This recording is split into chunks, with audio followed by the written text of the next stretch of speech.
नमस्कार, देवभूमि के दंगल में आप सभी का स्वागत है। मैं हूं आपके साथ गरिमा वाजपेयी। बात करेंगे प्री एसआईआर पर निर्वाचन दुरुस्त, राजनीतिक दल क्यों सुस्त।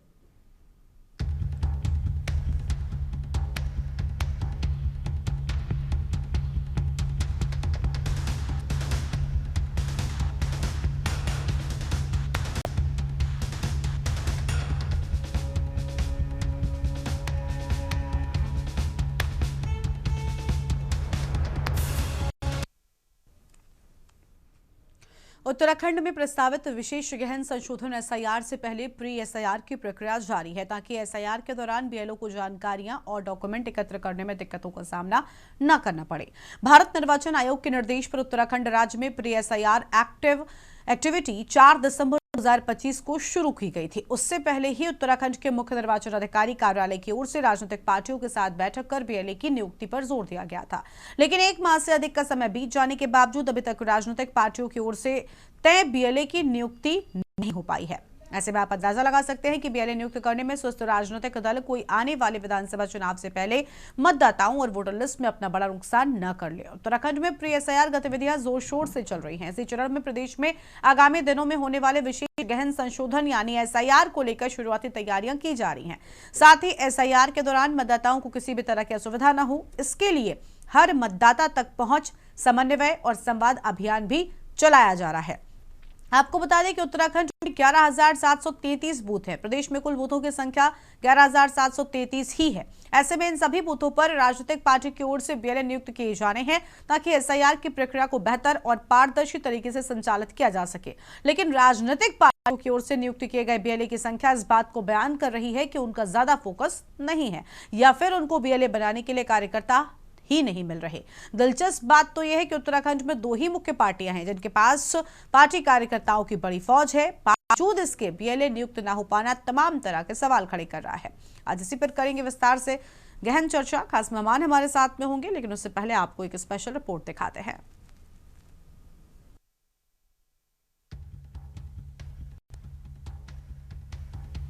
एसआईआर का अर्थ स्पेशल इंटेंसिव रिवीजन है। ये चुनाव आयोग के द्वारा चलाया जा रहा एक विशेष अभियान है। इसका मुख्य उद्देश्य मतदाता सूची को पूरी तरह से सही और अपडेट करना है। एसआईआर के तहत वोटर लिस्ट से उन लोगों का नाम हटने हैं जो अब वहां नहीं रहते हैं, जिनका निधन हो चुका है, जिनके 2 जगह नाम है। इसके साथ ही नए पात्र वोटरों को जोड़ना है। इसमें बूथ लेवल ऑफिसर यानी बीएलओ घर घर जाकर सर्वे करते हैं। अगर सर्वे के समय किसी वोटर के डिटेल में गड़बड़ी प्राप्त होती है या वो घर में नहीं मिलता है, तो उसको सत्यापन श्रेणी में डाला जाता है। उत्तराखंड में 11,733 बूथ हैं। प्रदेश में कुल बूथों की संख्या 11,733 है। अभी तक राजनीतिक दलों की ओर से 8,700 बीएलए ही नियुक्त किए गए हैं। ऐसे में इन सभी बूथों पर हर राजनीतिक पार्टी की ओर से बीएलए नियुक्त किए जाने हैं। ऐसे में दिलचस्प बात यह है कि उत्तराखंड में 2 ही मुख्य पार्टियां हैं जिनके पास पार्टी कार्यकर्ताओं की बड़ी फौज है। बावजूद इसके बीएलए नियुक्त न हो पाना तमाम तरह के सवाल खड़े कर रहा है। देखिए, अभी उत्तराखंड राज्य में हमारे सभी बीएलओ के द्वारा जो है घर घर जाकर मतदाताओं को जागरूक किया जा रहा है, उनसे संपर्क स्थापित किया जा रहा है और भविष्य में जो प्रस्तावित एसआईआर का कार्यक्रम शुरू होगा उसके लिए उनको अवगत किया जा रहा है। हमारा यही प्रयास है कि अधिक से अधिक लोग अपने नामों के संबंध में अपनी निर्वाचक नामावली का एक बार परीक्षण कर लें और ऐसे व्यक्ति जिनके पास अगर निर्वाचक नामावली में नाम दर्ज नहीं है 2003 की, वो व्यक्ति अपने पास में आवश्यक दस्तावेज को उपलब्ध करने की स्थिति में रहे, ताकि भविष्य में जब एसआईआर प्रारंभ होता है तो किसी भी व्यक्ति को कोई असुविधा का सामना न करना पड़े। तो ये अभियान भी चल रहा है। इसी दिशा में हमने सभी राजनीतिक दलों के साथ में बैठक करते हुए उनको बीएलए अपॉइंट करने के लिए अनुरोध किया था और हमारे अनुरोध के पश्चात पॉलिटिकल पार्टीज के द्वारा बीएलए की नियुक्ति करने की कार्रवाई भी प्रारंभ कर दी गई। देखिए, जब हम बात कर रहे हैं कि चुनावों की चोरी होती है, तो ऐसा कैसे हो सकता है कि चुनाव आयोग के सवाल तो होते ही हैं, मगर भाजपा जरूर कूद पड़ती है। सच्चाई यह है कि बीएलए 1 और बीएलए 2 की नियुक्ति पूरे जोरों शोरों से कांग्रेस पार्टी कर रही है। हर बूथ पर हमारी नजर है।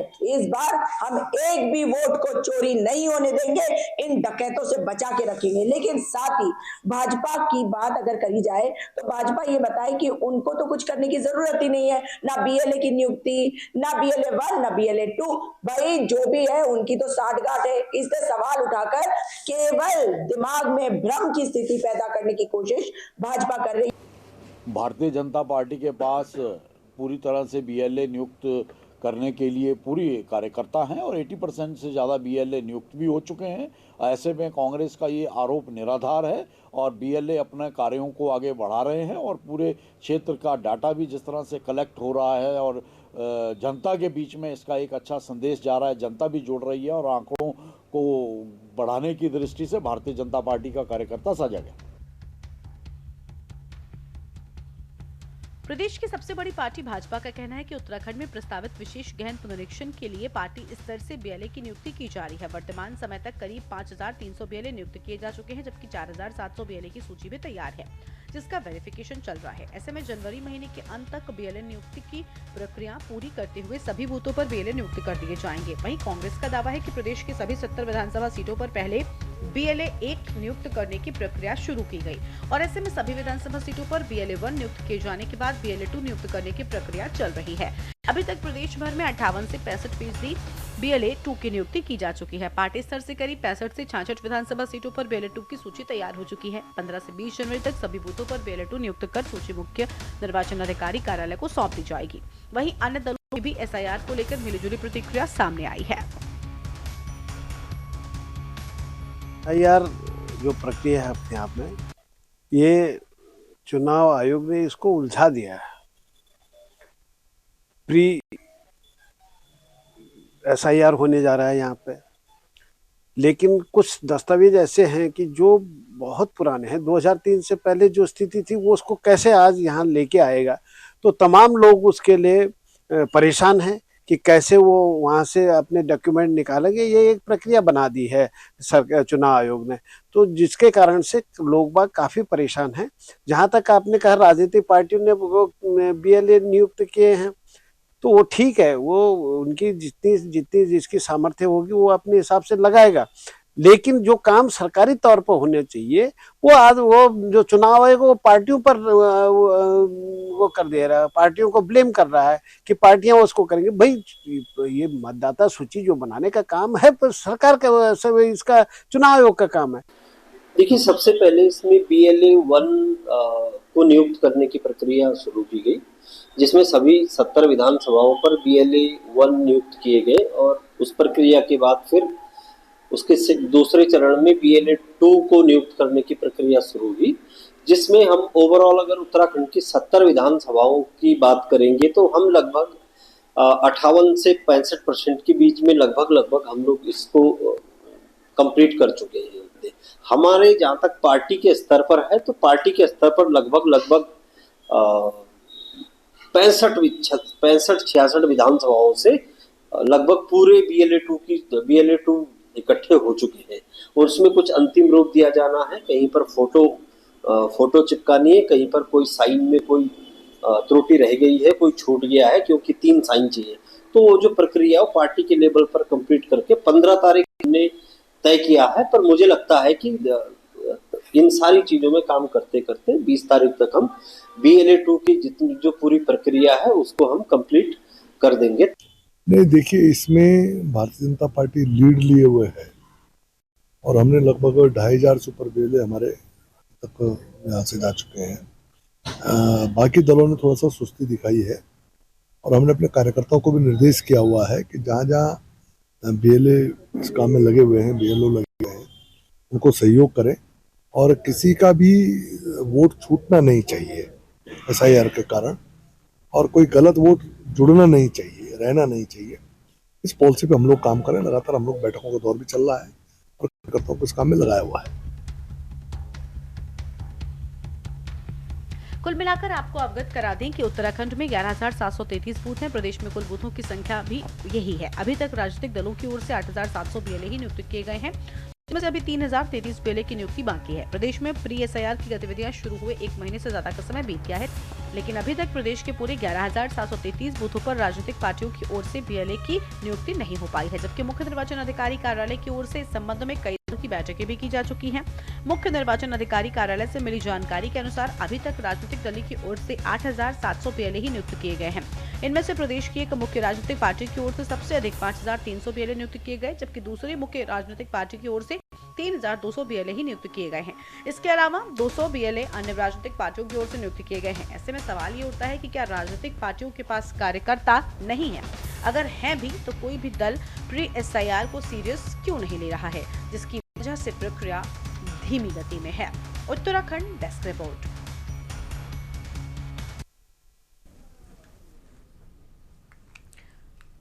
और इसी मुद्दे पर आज करेंगे विस्तार से चर्चा। खास मेहमानों का पैनल हमारे साथ में जुड़ चुका है।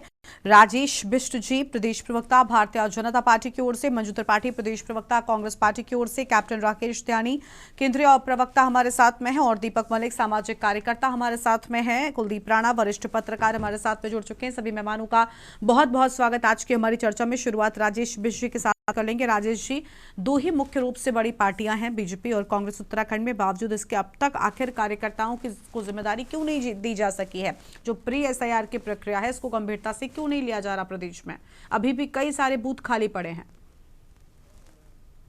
देखिए, इस देश की सबसे बड़ी पार्टी होने के नाते और प्रदेश के अंदर भी भारतीय जनता पार्टी की सरकार होने के नाते भारतीय जनता पार्टी की पूरी जिम्मेदारी है कि कम से कम अपने जितने बूथ हैं उन सभी में जिम्मेदारी से बीएलए 1 या 2 दोनों की नियुक्ति हो जानी चाहिए। लेकिन थोड़ा सा जो सुस्ती कार्यकर्ताओं के द्वारा इसमें दर्शाई गई है वो वाकई में चिंता का विषय है, क्योंकि देखिए जिस तरह से इस प्रदेश की भौगोलिक परिस्थिति है, इस भौगोलिक परिस्थिति के हिसाब से कार्यकर्ताओं के लिए प्री एसआईआर एक सबसे पहला उनके लिए एक माध्यम हो जाएगा जिससे वो प्रत्येक वोटर तक जुड़ने का काम करेंगे और जुड़ने के साथ साथ कल को किसी भी वोटर की ये शिकायत नहीं रहेगी या किसी पार्टी के बीएलए की ये जिम्मेदारी वहां पर नहीं बनेगी कि यार हम आपसे नहीं मिले थे, हम आपके पास नहीं पहुंचे थे, या बीएलओ ने किसी का नाम दाखिल कर लिया, किसी का नाम काट दिया, किसी का जोड़ना था, किसी का घटाना था। तो मैं समझता हूँ सारी पार्टियों ने जिस प्रकार से सरकार ने गंभीरता इसमें दिखाई है उसी प्रकार से सभी ने अपनी गंभीरता के साथ इस प्री एसआईआर में सहभागिता निभानी चाहिए। जी गरिमा जी। ठीक है, चलिए लौटते हैं आपके पास में। सभी को आपने नसीहत जरूर दे दी, लेकिन मुझे लगता है कि कहीं ना कहीं अपनी जिम्मेदारी भी पूरी तरीके से निभाई जानी चाहिए। मंजू त्रिपाठी जी का रुख कर लेते हैं। मंजू जी, हर बूथ पर बीएलए का ना होना क्या कहता है? क्यों आखिर प्री एसआईआर की जो प्रक्रिया है उसकी शुरुआत में ही ये जो सुस्ती नजर आ रही है उसका जिम्मेदार कौन है?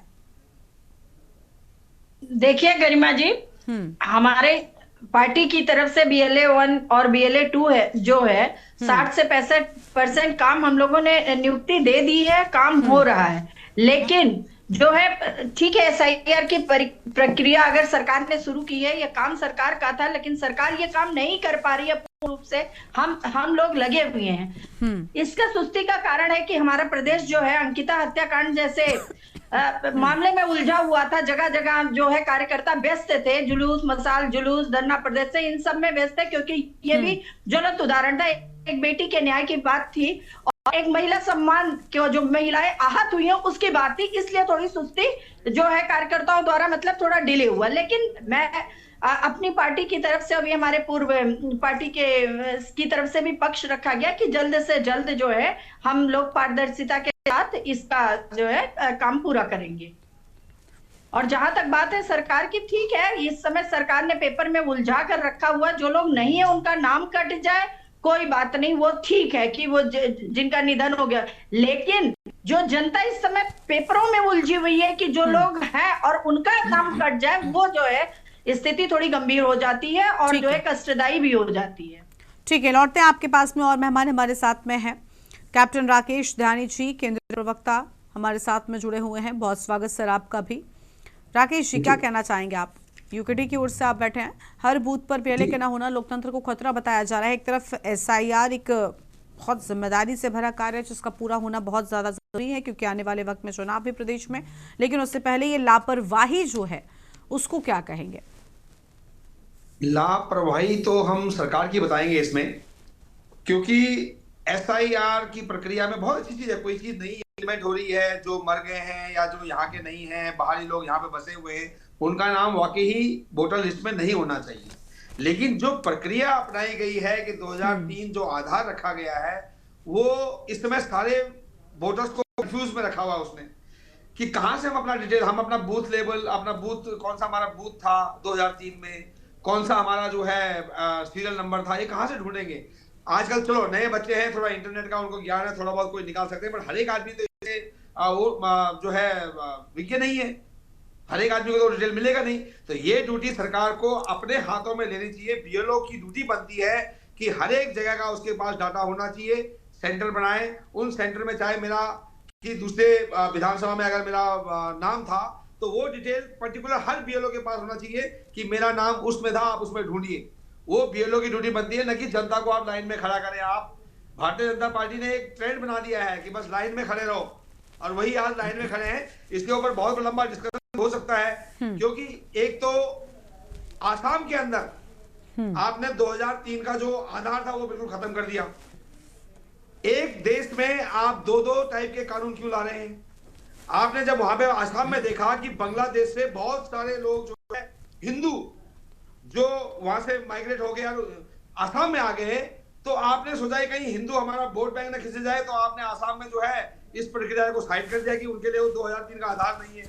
लेकिन बाकी जगह जहां पे कोई जाति विशेष के लोग ज्यादा आ गए हैं, वहां पे आपने इस चीज को इंप्लीमेंट कर दिया है। तो चलो ठीक है, आप ट्रांसपेरेंसी दिखाइए इसमें, आप एसआईआर को प्रॉपर जो तरीका है कि हर एक आदमी को आपको सेटिस्फाई करना चाहिए वो कीजिए, लेकिन इससे किसी का हित ना हो। मेरे पास इतना समय नहीं है कि मैं अपनी पुरानी विधानसभा, कहा मैं 2003 में था, मैं वहां जाऊं, कहा मेरी वाइफ का गांव था जब मेरी शादी भी नहीं हुई थी, वहां जाऊं, वहां से मैं डिटेल ढूंढूं, तो मैं तो ढूंढता ही रह जाऊंगा, फिर मेरा क्या काम रहेगा? और मैं अपनी नौकरी करूंगा या इनके पीछे घूमता रहूंगा? तो ये सरकार को चाहिए कि सरकार पहले अपना होमवर्क पूरा करे और लोगों के ऊपर इस चीज को डिपेंड न छोड़े, न राजनीतिक पार्टी के ऊपर छोड़े। राजनीतिक पार्टी का अपना है कि वो अपनी लिस्ट अलग तैयार करे, लेकिन ये सरकार को ये रिस्पॉन्सिबिलिटी लेनी चाहिए गरिमा जी, और सरकार को ही इसका पूरा। चलिए अभी हम जरूर जवाब लेंगे। राजेश जी हमारे साथ में लगातार बने हुए, उनके पास जब जाएंगे तब आपके सवाल का जवाब लेंगे। उससे पहले और मेहमान है उनको जोड़ते चलते कुलदीप राणा जी हमारे साथ में, बहुत स्वागत सर आपका। कुलदीप जी क्या कहना चाहेंगे? अभी कुछ सवाल कैप्टन राकेश जी ने उठाए कि भाई ये पार्शियलिटी जो है वो क्यों की गई, मुझे इसके बारे में ज्यादा जानकारी नहीं है। मैं चाहती हूँ कि आप स्पष्ट करें कि क्या वाकई एसआईआर को लेकर ये चीज सामने आई है, क्योंकि जिस तरीके से एसआईआर को लेकर पहले विपक्षी दलों की ओर से कई बार सवाल उठाए गए कि मतदाताओं के नाम काटे जाएंगे, लेकिन अभी धरातल पर वो स्थिति नजर नहीं आ रही है।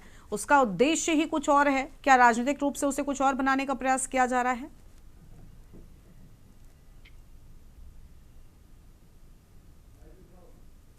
ये सवाल मुझसे पूछ रहे हैं आप? जी कुलदीप जी। कि राजनीतिकरण हो रहा है और एसआईआर ऐसा कोई भारत सरकार की योजना नहीं है या भारत सरकार का कोई आदेश नहीं है। ये भारत निर्वाचन आयोग की प्रक्रिया है, भारत निर्वाचन आयोग का ही आदेश है और वो उस पर काम कर रहे हैं। ठीक। दूसरी बात यह है कि अभी तक उत्तराखंड में एसआईआर को लेकर के कोई नोटिफिकेशन जारी नहीं किया गया है। ठीक है, तो ये स्पष्ट होना चाहिए। तीसरी बात यह है कि मैं उत्तराखंड के मुख्य चुनाव अधिकारी और चुनाव निर्वाचन विभाग को मैं इस बात की प्रशंसा करना चाहूँगा कि उन्होंने ये एक बड़ा अच्छा कदम उठाया कि एसआईआर की नोटिफिकेशन जारी होने से पहले ही उन्होंने राज्य में एक प्री एसआईआर करवा करके, ताकि जो चीज़ें हैं वो थोड़ा स्पष्ट हो सके, उसी समय लोगों पर बोझ ना पड़े। ठीक। मैं चूँकि खुद अपना प्री एसआईआर में मैं उसका अपनी मैपिंग करा चुका हूँ। ठीक।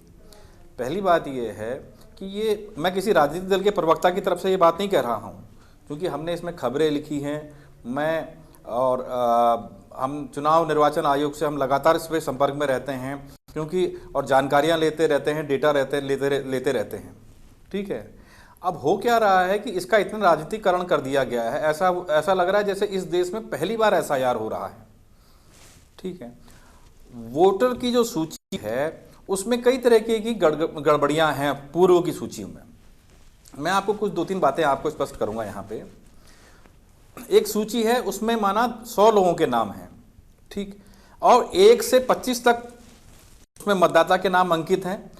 फिर अचानक जो है 25 के बाद 35 तक जो है कोई मतदाता नहीं है, लेकिन वो क्रमांक जारी है। ठीक है। तो 25 के बाद 35 हो गया, फिर आगे जारी हुआ, फिर 65 तक आप चले गए, 65 के बाद आपका 85 हो गया। तो इस तरीके से 100 में से 30 नाम तो उसमें दर्ज ही नहीं है।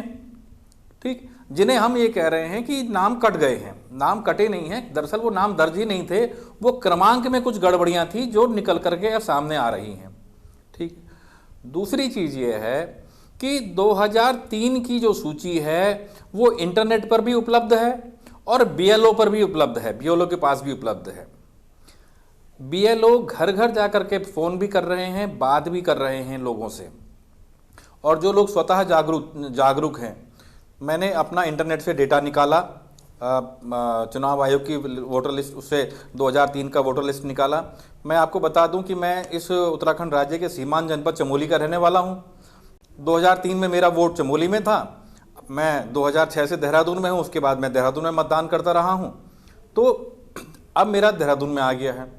तो मैंने 2003 की सूची भी निकाली, उसमें अपने पेरेंट्स के नाम और अपने खुद के परिवार के अन्य सदस्यों के नाम भी उसमें स्पष्ट थे। और उसके बाद जब हमने मैपिंग करने के लिए गए, जो हमारा वोटर आईडी कार्ड है उसने सारी चीज़ें स्पष्ट कर दी, वो भी इंटरनेट में उपलब्ध है।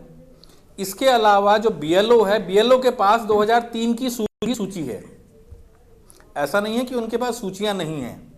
ठीक, तो हमें चाहिए कि राजनीतिक दलों को भी चाहिए, मैं इस बात में ये जरूर कहूँगा कि हम थोड़ा जिम्मेदारी के साथ बात कहें, हम इसमें जनता में भ्रम की स्थिति ना फैलाएं, जो मैं स्पष्ट रूप से देख रहा हूं, क्योंकि अन्य राज्यों में जिस प्रकार की घटनाएं हुई हैं उससे उत्तराखंड की तुलना की जा रही है। मैं अभी सिर्फ उत्तराखंड की बात कर रहा हूं, उत्तराखंड निर्वाचन ने जो काम किया है उसको लेकर के मैं चर्चा कर रहा हूं, क्योंकि अभी भी उत्तराखंड में एसआईआर नहीं हो रहा है, एसआईआर को लेकर कोई नोटिफिकेशन नहीं है, ये सिर्फ प्री एसआईआर हो रहा है जिसमें मैपिंग हो रही है कि भाई अगर आपका नाम 2003 की सूची में है तो उसने उसको मैपिंग कर दी, कनेक्ट हो गया, आप सेफ हो गए।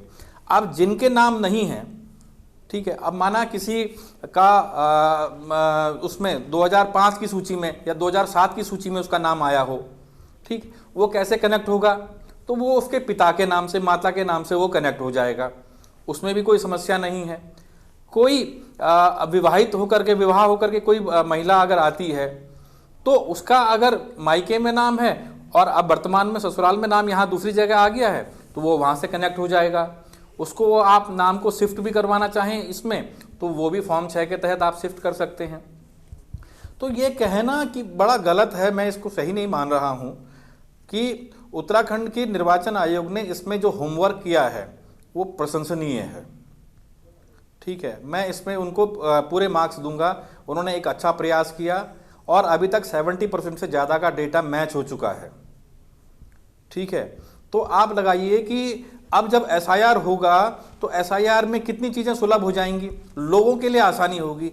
मैं अगर अपनी बात करता हूं, क्योंकि मेरी मैपिंग हो चुकी है तो मेरे को कोई डॉक्यूमेंट्स दिखाने की जरूरत नहीं पड़ेगी, क्योंकि ऑलरेडी मेरी मैपिंग हो चुकी है। ठीक है, ठीक है, तो अब जो जहां ज़्यादा ध्यान लगाना होगा, जहां ज़्यादा फोकस होगा, वहां उन लोगों के उसमें होगा जिनका नाम नहीं है। ठीक है सर, माफी चाहेंगे कुलदीप जी, आपको रोकना पड़ रहा है, आपकी पूरी बात को विस्तार से सुन लेंगे, एक ब्रेक का वक्त हो रहा है, जल्दी से लौटते हैं आपके पास।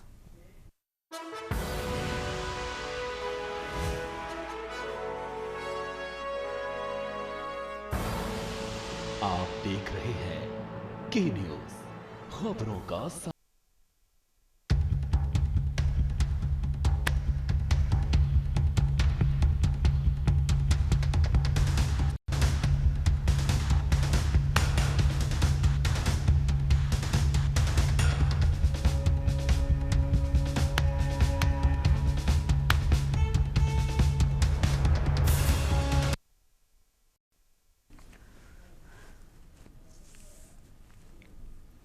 ब्रेक के बाद देवभूमि के दंगल में आप सभी का स्वागत है। वापस से अपनी चर्चा का रुख कर लेते हैं। कुलदीप जी हमारे साथ में लगातार बने हुए हैं। माफी चाहेंगे कुलदीप जी, आपको रोकना पड़ा था, आप जल्दी से अपनी बात पूरी कर सकते हैं।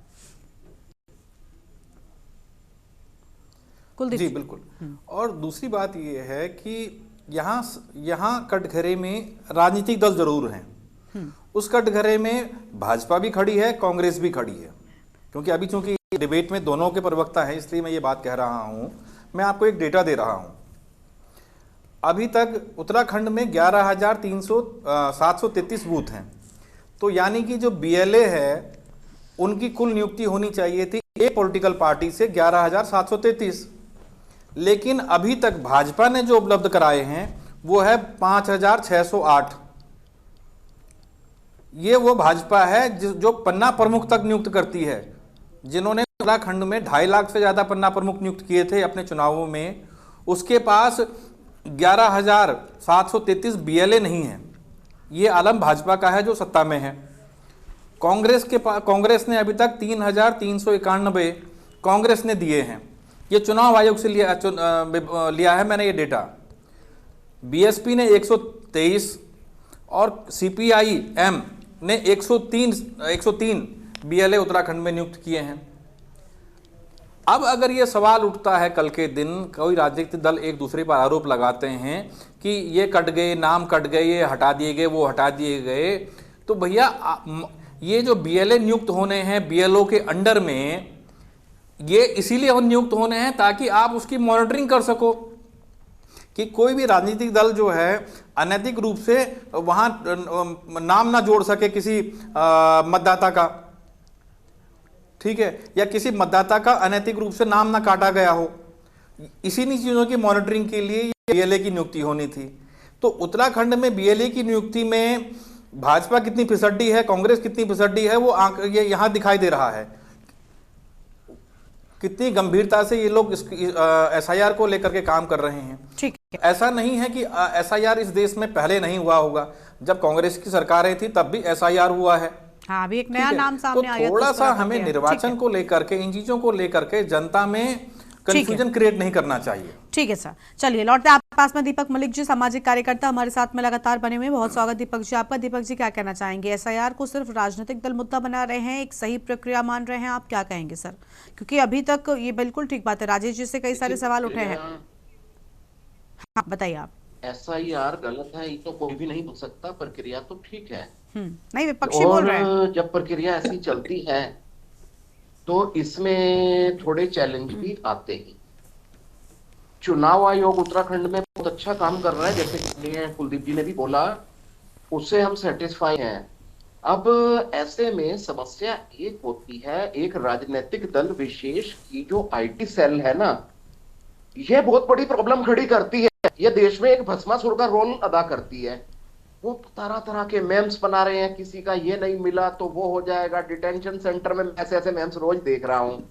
तो उनको भी कंट्रोल करना चाहिए। ये आपकी राजनीतिक जो ये आपने आईटी सेल बनाई हुई है ना, ये भस्मासुर किस दिन आपको ही भस्म करने वाली है, तो थोड़ा उस पर कंट्रोल करें। आपने पेड लोग बैठा रखे हैं जो हाइप क्रिएट कर रहे हैं, वो अब उनको भी सैलरी मिलती है। अब इतनी चर्चा लंबी हो जाएगी, उसमें तो मैं कुछ कह नहीं सकता खैर।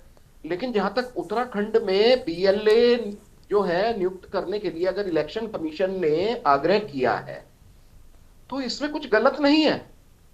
इलेक्शन कमीशन किसके लिए है? आप पॉलिटिकल पार्टीज और जनता के लिए है कि जिससे कि मतदान स्वच्छता से, निर्भीक तरीके से और ईमानदारी से हो सके। अब बाकी चीजों पर चर्चा करेंगे तो लंबी हो जाएंगी, लेकिन राजनीतिक दलों का उत्तराखंड का जो माहौल चल रहा है उसमें मैं थोड़ा सा बोलना चाहूंगा। बहुत फायरी चल रहा है। अंकिता भंडारी का इशू था, इससे पहले जो पेपर लीक हुए हैं वो चलता रहा। इसको लेकर के सत्तारूढ़ दल है उसमें अपनी खींचतान चल रही है, लॉबिंग चल रही है। ये हटे मैं बैठूं, मैं कैसे आगे आऊं, तो संगठन की गतिविधियां तो उनकी भी बिल्कुल धरातल पर भी नहीं है। और कांग्रेस है जो विपक्षी, उनमें एक तैयारी चलती रहती है हमेशा, 2027 में ना मेरा नाम मुख्यमंत्री के लिए आना चाहिए, वो एक्सरसाइज चल रही है। ऐसे में संगठन की गतिविधियों पर किसी का भी जोर नहीं है। भाजपा के पास तो ऑलरेडी बना हुआ है तो फिर भी कुछ चल रहा है। कांग्रेस को थोड़ा सा ध्यान रखना चाहिए। ये कौन बनेगा मुख्यमंत्री तो आपका फिर बाद में शुरू होगा, पहले धरातल पर काम कीजिए। यही बीएलए आपके बूथ लेवल एजेंट हैं, आपकी एक्सरसाइज आगे तक के लिए ये काम आएगी। एक एक बूथ पर ध्यान दें। इलेक्शन कमीशन है, बीएलओ काम कर रहे हैं। मेरी कई बीएलओ से बात हुई, वो कहते हैं कि हम किसी पार्षद के पास जाते हैं, प्रधान के पास जाते हैं तो अपेक्षित जितना सहयोग होना चाहिए वो लोग नहीं कर पा रहे हैं। तो ऐसे में कल को ये सत्तारूढ़ विपक्ष दोनों के लिए ही प्रॉब्लम ना हो जाए, दोनों के ही लोग कहने लगे कि मेरा नाम वोटर लिस्ट में कट गया। और सबसे बड़ा अभी जैसे कि मंजू दीदी बोल रहे थे कि हमारा वोटर लिस्ट में पुराना रिकॉर्ड नहीं मिल रहा है, तो ऐसे में प्रोविजंस रखे गए हैं कि आप अपना कोई एजुकेशनल रिकॉर्ड है, कोई आपके फादर साहब की सर्विस बुक है, कोई उनका आई कार्ड है, लगभग 4 से 5 ऑप्शंस है फॉर्म 6 में भरने के लिए, हो जाएगा। ठीक है, चल ठीक है, लौटते आपके पास में। राजेश बिष्ट जी का रुख कर लेते हैं। कोई चिंता की बात नहीं है। ठीक है, राजेश बिष्ट जी का रुख कर लेते हैं। हाँ ठीक है, आप कंप्लीट कर लीजिए जल्दी से। जो देश में जो ये घुसपैठिए घुसे हुए हैं उनको बाहर निकलना है लिस्ट से। ठीक है, जैसे अभी सर ने बोला कि असम में दूसरा वाला कानून चल रहा है, तो इसके लिए जरा इलेक्शन कमीशन ऑफ इंडिया को भी अपनी गाइडलाइन स्पष्ट कर देनी चाहिए। ठीक है, कि देश के नागरिकों को खतरा नहीं है, लेकिन एक भी घुसपैठिया चाहे 2003 से पहले का भी होगा वो लिस्ट में नजर नहीं आएगा, चाहे वो बांग्लादेश का चाहे कहीं का भी है। इल्लीगल घुसपैठिया नहीं होगा, शरणार्थी बिल्कुल होगा। घुसपैठिया शरणार्थी में बहुत डिफरेंस है, ये मैं हमेशा बोलता हूँ। चलिए लौटते सर आपके पास में, और मेहमान हमारे साथ में हैं, राजेश जी का रुख कर लेंगे। राजेश जी, कई सारे सवाल हैं पार्शियलिटी को लेकर, राकेश जी ने कुछ मुद्दे उठाए और दीपक जी ने भी कुछ अहम बातें कही, क्या कहना चाहेंगे आप? देखिए गरिमा जी, पार्शियलिटी जैसी कोई चीज नहीं है। कुलदीप जी ने जिस प्रकार से इस पूरे मुद्दे को आईने की तरह साफ कर दिया और उन्होंने जिस प्रकार से बताया कि एसआईआर और प्री एसआईआर में डिफरेंस क्या है, और किसी भी जो वैलिड वोटर है उसको किसी भी तरीके से डरने और घबराने की कोई आवश्यकता नहीं है। हाँ, अब इसको आप किसी भी तरीके से कोई दुष्प्रचार करने का काम कर लीजिए, अपनी कमियों को छुपाने का काम कर लीजिए, या एसआईआर के खिलाफ कुछ भी कहने का काम कीजिए, या आपकी पार्टी की पार्टी लाइन हो सकती है, लेकिन निश्चित रूप से इस देश के अंदर जब से ये भारत हमारा आजाद हुआ है तब से 8 बार लगातार एसआईआर की जो प्रक्रिया है वो इलेक्शन कमीशन के द्वारा की जा चुकी है। 2003-4 में जो आखिरी बार हुई थी, उसके बाद बीते 10-15 सालों तक, 10-11 सालों तक जो नहीं हो पाई है, उसके बाद अब जब हो रही है तो इसमें सभी राजनीतिक दलों ने सहयोग करना चाहिए, ऐसी मैं अपेक्षा करता हूं। साथ ही मैं ये उम्मीद भी करता हूं कि जब ये ट्रांसपेरेंसी से ये चीजें होंगी तो निश्चित रूप से जो नए वोटर हैं उनका एडिशन होगा। जो ऐसे वोटर हैं जिनका 2-2, 3-3 जगह नाम है और हम उन्होंने मतदाता के रूप में मानते हैं या ये उम्मीद करते हैं कि इतने मतदाता इधर हैं, और बार बार जो विपक्षी दल सवाल उठाते हैं कि एक मकान के नंबर पे 100-100 वोटर, 200-200 वोटर, कई बार इन्होंने हरियाणा में जिक्र करा, बिहार में जिक्र करा, और इस बहाने से अपनी हार छुपाने का काम करा। ये बीएलए भेजना, ये इलेक्शन कमीशन हर एक राजनीतिक पार्टी को मौका देता है कि जो लिस्ट अभी तक बार बार सरकार के ऊपर थोपा जा रहा है कि सरकार की जिम्मेदारी है, बिल्कुल सरकार की जिम्मेदारी, सरकार अपना काम जिम्मेदारी से ही कर रही है, लेकिन जो सरकार सूची बना रही है उसमें आप लोगों को गेस्ट के रूप में जिम्मेदार पार्टी के एक बीएलए के रूप में इसलिए बुलाया जाता है कि उस ऑथेंटिसिटी को आप पहले चेक कर लीजिए, उसमें कोई त्रुटि है तो बता दीजिए, उसमें ऑब्जेक्शंस के लिए बार बार मौका मिलता है। जो इलेक्शन कमीशन है, डिस्ट्रिक्ट इलेक्शन कमीशन भी रूटीन में राजनीतिक पार्टियों को पत्र भेजती है और उनसे कहती है कि आप इसमें शामिल होइए और अपनी उपस्थिति दीजिए, और अगर कोई कमी है तो उस कमी को दर्ज कराइए। कोई आपको लग रहा है कि किसी का नाम कट गया है, जुड़ गया है, या नहीं होना चाहिए या होना चाहिए, तो ऑब्जेक्शंस लगाइए। तो ये फेयर प्रोसेस है मेरी नजर में, और इस फेयर प्रोसेस से जो आने वाले चुनाव हैं उसमें किसी को भी किसी तरह का बहाना प्रेषित करने का मौका नहीं मिलेगा। निश्चित रूप से इस प्रोसेस से भारत के अंदर जो वैलिड वोटर्स हैं उनकी एक अच्छी सूची बनकर आएगी, जो आने वाले राजनीतिक पार्टियों के चुनाव के समय पे अच्छे से काम आएगी। जी गरिमा जी। ठीक है, मंजू त्रिपाठी कुछ कहना चाहेंगे आप? इतनी स्पष्टता क्या वाकई एसआईआर को लेकर है? देखिए, सभी ने अपने अपने विचार रखे, बिल्कुल सही बात है, लेकिन सरकार की बहुत बड़ी जिम्मेदारी बनती है कि इस समय जो है हम सरकार जो है सॉल्यूशन के लिए होती है, प्रॉब्लम क्रिएट करने के लिए नहीं होती है। कि 2003 से पहले मान लीजिए कोई सर्विस क्लास के बच्चे हैं, जैसे मेरा एग्जांपल ले लीजिए कि मैं आर्मी ऑफिसर की बेटी हूं, मैंने कहीं कहीं तो अभी मैं कैप्टन साहब से भी ये प्रश्न कर रही थी कि 2-2 साल मैंने हमारी पोस्टिंग होती गई और हमने तो कभी वोट पहले डाला ही नहीं, क्योंकि हमने अपने स्टेट में रहे ना कुछ।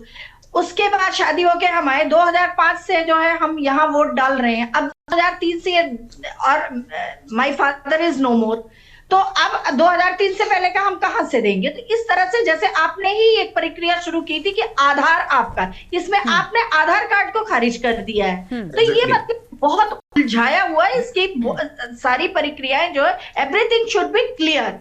इस समय जो है वोटर को हताश और परेशान करके और क्या बोलते हैं कागजों में उलझाने की जगह आप जो है इन चीजों को क्लियर करिए और परेशान ना करिए पेपर में। अब जैसे बहुत से लोग परेशान है, हमारे अगल बगल भी हैं कि बताइए पहले आधार बनवा दिया और अब आधार को उसमें मान ही नहीं रहे। तो इस तरह से इस समय जो है जनता परेशान है। ठीक है मंजू जी, अभी आपने एक एग्जाम्पल खुद उदाहरण अपना ही लिया, इसमें भी सीधी प्रक्रिया है। मुझे लगता है बीएलओ का मतलब ही जो सरकारी बीएलओ जो नियुक्त किए जाएंगे, आप जब उनके पास जाते हैं अपनी समस्या बताते हैं तो वो आपको पर्टिकुलर बताते हैं कि आपको कौन सा फॉर्म फिल करना है, कौन से डॉक्यूमेंट्स आपको उसके साथ अटैच करने हैं और उसके बाद आपका नाम सूची में जोड़ दिया जाएगा। यही प्रक्रिया बड़ी सामान्य से चल रही है। जैसा आपने बताया, मुझे जितनी जानकारी है मैं आपको बताती हूँ कि उसके लिए आपको क्या करना है। पता नहीं आपको स्पष्टता को लेकर क्या जानकारी मतलब चाहिए। मैं बता रही हूँ जो इसके लिए सिंपल सी बात है कि अगर आप किसी के घर में शादी करके गई हैं तो आप अपने पति के नाम के साथ उसे अटैच करा सकती हैं। 2003 से पहले जिनको नहीं ज्ञान है, बुजुर्ग हैं, कई लोग ऐसे हैं, वो कहाँ से अपने पेरेंट्स का ढूंढ के लाएंगे। बात ये है, हमें आप कहेंगे हम तो कहीं से भी निकलवा लेंगे, गवर्नमेंट ऑफिस से निकलवा के ले आएंगे। लेकिन जो लोग पढ़े लिखे नहीं, मैं उनकी बात कह रही हूँ, जो लोग बुजुर्ग हो चुके, कुछ मतलब कई तरह की प्रॉब्लम्स है, उनको कौन हेल्प करेगा इस समय? That point should be clear. ठीक है, चलिए, यानी स्पष्टता आपको उसकी कमी लगती है। राकेश जी कुछ कहना चाह रहे हैं मुझे लगता है। राकेश जी क्या कहेंगे? लेकिन राकेश जी मैं बहुत नजदीक से इन चीजों को देख रही हूँ, शायद इसलिए मैं ये बात कह पा रही हूँ कि बीएलओ हर एक समस्या के समाधान के साथ बैठे हैं। जी बिल्कुल, आप जिस तरह से आप बता रहे हैं कि बीएलओ हर समाधान के लिए हमारे पास आए। खैर अभी तक कोई किसी ने हमारे घर में अप्रोच नहीं किया, मैं देहरादून में रहता हूँ। लेकिन जैसे मैडम ने अभी बताया, मंजू मैडम ने, कि आधार बेस्ड आपने एक आधार जो है आपका ऑथेंटिक बायोमेट्रिक डॉक्यूमेंट आपके पास, कि आपकी पहचान है वो। दूसरा आधार मेरा अगर अंगूठा कहीं लग रहा है राशन की दुकान में तो राकेश ध्यानी का ही होगा, किसी दूसरे का होगा नहीं। आपने इस प्रक्रिया से आधार को अलग कर दिया, तो वो भी गलत है। तो मेरा कहना ये है कि अगर मैं बीएलओ मेरे घर में आता है, मैं बीएलओ के पास जाता हूँ और बीएलओ मुझे 4 फॉर्म दे देता है कि भाई आप अपना इसमें सीरियल नंबर लिखिए, 2003 में कहाँ थे आप, कौन से बूथ में वोट डालते थे, और मैं कहाँ से वोट, मैं क्यों भागूंगा, मैं क्यों जाऊंगा यहाँ से 20 किलोमीटर 100 किलोमीटर दूर। ये सरकार की जिम्मेदारी होनी चाहिए कि सरकार बनाने के लिए जनता इतनी मशक्कत क्यों करेगी? कुलदीप जी ने बहुत सरल शब्दों में बता दिया, बहुत इजी इस प्रक्रिया को बता दिया। ऑफकोर्स ये इजी हो सकता है, लेकिन ये कुछ चुनिंदा लोगों के लिए इजी है, सब इजी नहीं है। बहुत टाइप के लोग हैं जिन्होंने कभी मोबाइल हाथ में नहीं पकड़ा है, वो कहां से बनाएंगे? 100% को अब आप लोग बिल्कुल सरकार को अलग कर रहे हैं और इलेक्शन कमीशन को अलग कर रहे हैं। सरकार के ही 2 हाथ हैं, इलेक्शन कमीशन और ईडी। बस यही कहकर आप सारी चर्चाओं पर विराम लगा देते हैं। बिल्कुल सही कर रहे हैं कैप्टन साहब, मतलब इलेक्शन कमीशन को रिस्पांसिबिलिटी लेनी चाहिए कि हम सब कुछ देंगे, आपके डोर पे आके हम हर इंफॉर्मेशन आपको प्रोवाइड कराएंगे। ये इलेक्शन कमीशन को क्लियर करना चाहिए, तब कंफ्यूजन हटेगा यहाँ से। ठीक है, चलिए लौटते हैं। ठीक है, लौटते हैं आपके पास में। राजनीतिकरण जुड़ता जा रहा है। चलिए ठीक है, ठीक है मैम, ठीक है। अब रुक जाए, इतनी क्लियर है तो डॉक्टर अमृता सेन का नाम उनको नोटिस किया हुआ है कि उनका नाम नहीं, वो तो फेमस पर्सनालिटी, बोर्ड के अंदर फेमस पर्सनालिटी है। चलिए ठीक है, लौटते हैं आपके पास में, राकेश जी, जो नेबल के चीफ रहे। राकेश जी हो गया। मंजू जी आप भी शांत रहिए मैम, ठीक है। एक एक करके बोलेंगे तो सबकी आवाज आएगी। कुलदीप जी का रुख करना चाहेंगे। कुलदीप जी, क्या वाकई इतनी जटिल प्रक्रिया है? मैं शायद थोड़ा सा जानकारी इसलिए एसआईआर की प्रक्रिया को लेकर रखती हूँ कि खुद मेरे परिजन भी बीएलओ की ड्यूटी निभा रहे हैं उत्तर प्रदेश में या अन्य जिलों में या अन्य प्रदेशों में। तो बीएलओ के पास आप जब जाते हैं, हाँ ये बात सही है कि कई बार फॉर्म में लोगों को इतनी जानकारी नहीं होती कि कहाँ पर कौन सी चीजें भरनी है, लेकिन बीएलओ आपको एक एक चीज बताता है। मैं हर एक अलग अलग केसेस को मैंने खुद देखा है कि लोग कैसे उसे फिल कर पा रहे हैं, तो वहां पर ऐसी कोई जटिल समस्या नहीं आ रही है। हाँ ये जरूर है कि आपको इतना एफर्ट डालना पड़ेगा अपने देश की सरकार बनाने में भी। मंजू जी का एक सेंटेंस मुझे बड़ा अखरा कि भाई सरकार बनाने के लिए जनता इतना एफर्ट क्यों करे। अरे भाई सरकार आपकी है, आपका देश है। सुनिए मैम, पहले मुझे कंप्लीट करने दीजिए। घर से बाहर नहीं निकलता, वो एफर्ट डालने क्यों जाएगा? आप बीच में मत बोलिए मैडम, आप बीच में मत बोलिए। घर से बाहर नहीं निकलता, वोट डालने के लिए आपको घर से बाहर जाना ही पड़ेगा। वोट आपके घर पर नहीं आएगा। मैडम सुनिए पहले प्लीज मैम, अब बीच में मत बोलिए। आपने कहा कि भाई सरकार बनाने के लिए जनता इतना एफर्ट क्यों ले। बड़ी बात यह कि भाई देश आपका है, लोकतंत्र में आपको मजबूती मिली है, आपको कानून मजबूत बनाता है, आपको अधिकार देता है। क्या हमारी भारतीय नागरिक होने के नाते इतनी जिम्मेदारी भी नहीं बनती कि हम जाकर अपने वोट को सुनिश्चित कराएं, जबकि वोट को हम सबसे बड़ा अधिकार मानते हैं। उस दौर में राजनीतिक दल अगर आम जनता के बीच ये कहेंगे कि सरकार बनाने के लिए हम एफर्ट क्यों डालें, तो क्या मैसेज देने का प्रयास आप कर रही हैं कुलदीप जी? इसके साथ मैम रुकिए आप, देखिए ठीक है मैम। मंजू जी हो गया पूरे मसले पे ना। देखिए आप सरकार की क्रिटिसाइज कीजिए, आप भाजपा की क्रिटिसाइज कीजिए, होनी भी चाहिए। हाँ बिल्कुल, सत्ताधारी दल है, सवाल भी होनी चाहिए, क्रिटिसाइज भी होनी चाहिए, मेरा उससे कोई वो नहीं है, ठीक है।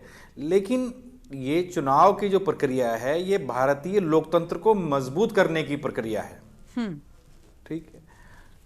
आपने भी देखा होगा गरिमा जी, कई बार भाजपा के प्रवक्ताओं ने मुझे कितनी कटु टिप्पणियां की हैं मेरे ऊपर, बिल्कुल, ठीक है।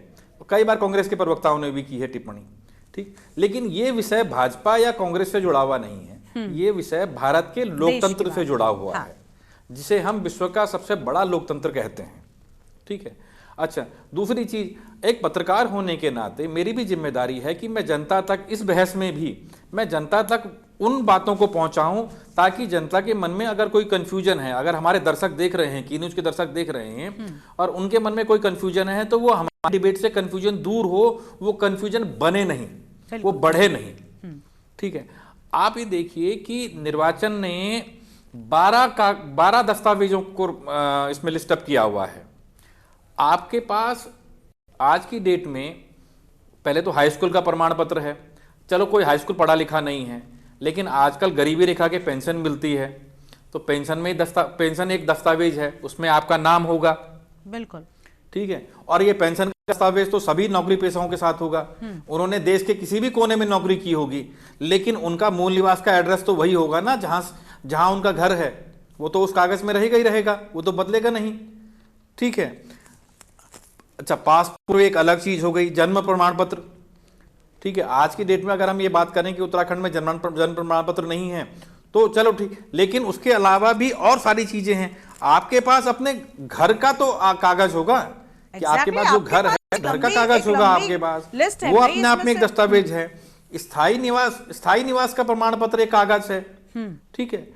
तो ऐसा नहीं है, सुप्रीम कोर्ट ने क्लियर कट, आपको याद होगा कि पश्चिम बंगाल या नॉर्थ ईस्ट में कहीं किसी राज्य के मुद्दे पर कहा था सुप्रीम कोर्ट ने कि राज्य सरकारें चुनाव की प्रक्रिया के लिए, बीएलओ एसआईआर की प्रक्रिया को करने के लिए अत्यधिक उसमें कर्मचारियों को नियुक्त करें और जितनी जरूरत है उनको चुनाव विभाग को उसको और कर्मचारी उपलब्ध कराए, ये सुप्रीम कोर्ट ने कहा था, ठीक है। मेरे घर भी बीएलए नहीं आया, लेकिन मैंने एक जागरूक नागरिक होने के नाते मैंने बीएलओ को फोन किया।